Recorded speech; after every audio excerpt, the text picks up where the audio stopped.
So this one let go really easily. It took me about 5 seconds. I've had some take me a lot more time. But you can see the glue on the back of the LED board. You can see a little bit of the residue glue left behind. I'm just going to use some sandpaper to take that off because when I put the new glue down, I want to make sure it adheres down really, really well.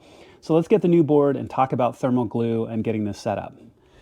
So the thermal glue, let me show you. I'll have this linked in the video description. Sometimes these LED boards come with their own adhesive on the back. Sometimes they come with thermal glue. Sometimes they don't. So in this case, it doesn't. So I will have the thermal glue that I'm using linked in the video description. So when you look at this, what I'll do, and you look at the original board, you can see there was a patch here and a patch right on top.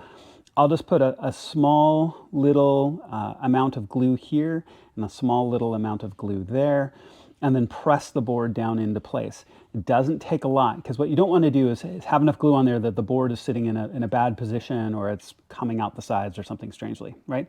So put a little bit here and a little bit there. Now, the last thing, when you look at the new board, obviously put it in the right place.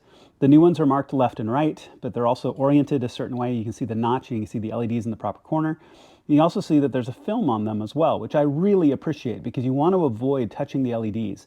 Don't get any oil or finger grease or anything else on your LEDs if you can help it.